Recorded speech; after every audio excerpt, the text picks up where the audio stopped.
Pensée pour moi-même de Marc Aurèle, livre 7e, chapitre 1. Qu'est-ce que le vice ? C'est ce que tu as vu souvent. D'ailleurs, à tout ce qui arrive, tiens prête cette remarque. C'est ce que tu as vu souvent. En somme, en haut comme en bas, tu trouveras les mêmes scènes qui remplissent les histoires, les anciennes, les intermédiaires, les contemporaines, scènes qui remplissent aujourd'hui encore nos villes et nos maisons. Rien de nouveau, tout est banal et éphémère. 2. Les principes vivent. Comment pourraient-ils mourir à moins que les idées qui leur correspondent ne s'éteignent ? Or celles-ci, il dépend de toi de les raviver sans cesse.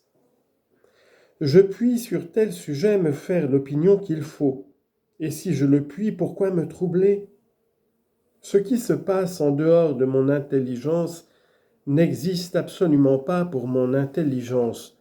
Apprends-le et te voilà droit. Il t'est loisible de revivre.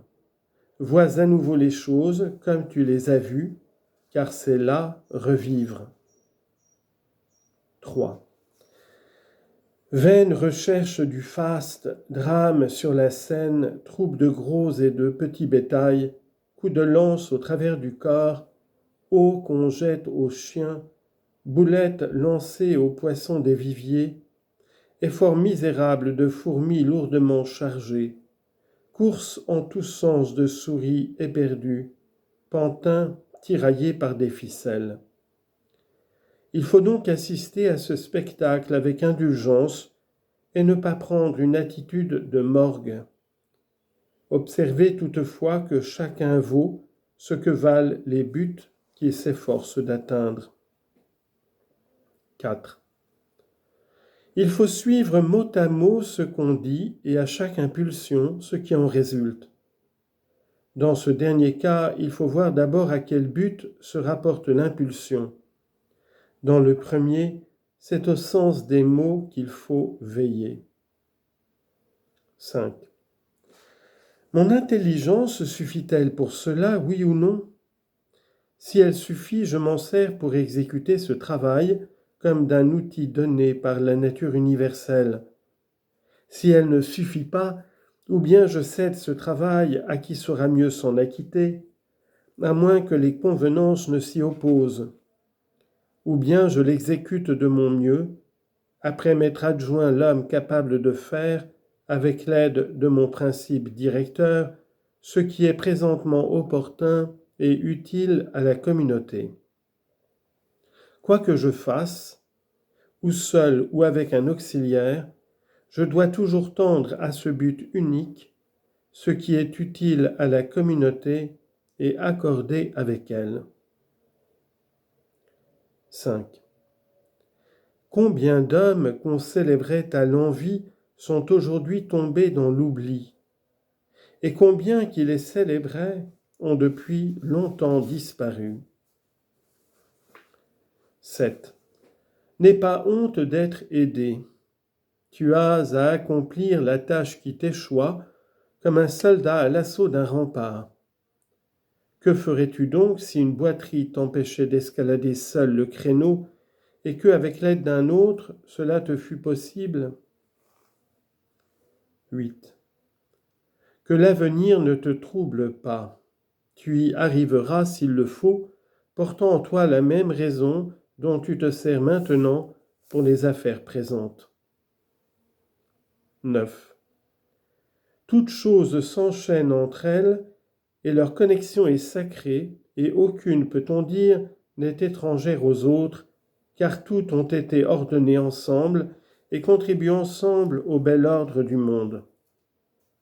Un, en effet, est le monde que compose toute chose, un, le Dieu répandu partout. Une, la substance, une, la loi, une, la raison commune à tous les êtres intelligents. Une, la vérité, car une aussi est la perfection pour les êtres de même famille et participant de la même raison. 10. Tout ce qui est matériel s'évanouit en un instant dans la substance universelle. Toute cause rentre en un instant dans la raison universelle. Tout souvenir s'ensevelit en un instant dans l'éternité. 11. Pour l'être raisonnable, action naturelle et action raisonnable, c'est tout un. 12. Droit ou redressé. 13. Comme les membres du corps chez les êtres qui forment un tout, de même les intelligences raisonnables, quoique appartenant à des êtres distincts, sont constituées pour agir de concert.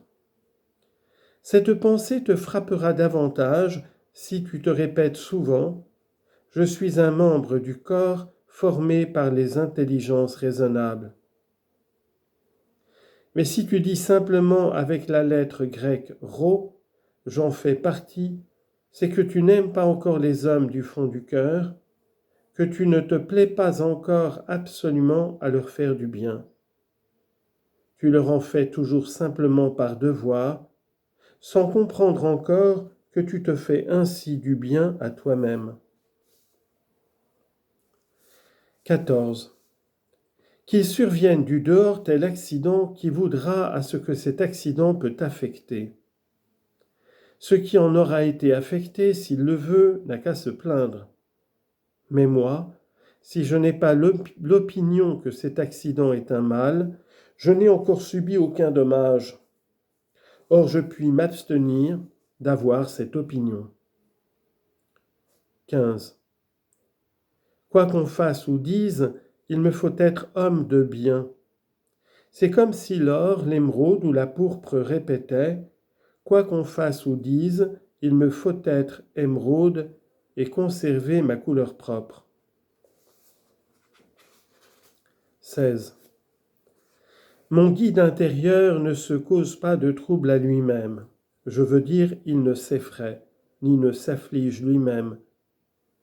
Si quelque autre peut l'effrayer ou l'affliger, qu'il le fasse. De lui-même, mon guide, usant de sa faculté opinante, ne se soumettra pas à pareille déformation. Que le corps s'inquiète pour son compte, s'il le peut, de ne pas souffrir. Et s'il souffre, qu'il le déclare. L'âme qu'on veut effrayer ou affliger, mais qui en somme opine là-dessus, n'a rien à craindre. Sa constitution ne l'oblige pas à un tel jugement. Le guide intérieur est par lui-même sans besoin, à moins qu'il ne se crée un besoin à lui-même, et c'est pourquoi rien ne peut le troubler ni l'entraver, si lui-même ne se trouble ni ne s'entrave. 17. Le bonheur, c'est un bon génie ou un bon guide intérieur. Que viens-tu faire ici, ô mon imagination ? Va-t'en au nom des dieux comme tu es venu, je n'ai pas besoin de toi. Tu es venu selon ta vieille habitude, je ne m'en fâche pas, mais va-t'en. 18. Craint-on de changer ? Mais rien peut-il se produire sinon par changement ? Quoi de plus cher et de plus familier à la nature universelle ? Toi-même, peux-tu prendre un bain chaud sans que du bois ne subisse un changement ? Peux-tu te nourrir que tes aliments ne subissent un changement ? Une seule autre action utile peut-elle s'accomplir qui n'exige un changement ? Ne vois-tu donc pas que ton propre changement est un fait semblable et semblablement nécessaire à la nature universelle ? 19. La substance universelle comme un torrent entraîne tous les corps. Ils font un avec le tout et ils y collaborent, comme entre collaborent nos membres. Que de Chrysippe, que de Socrate, que d'Épictète, le temps a déjà englouti. Que la même réflexion s'offre à toi à propos de tout homme et de toute chose. 20.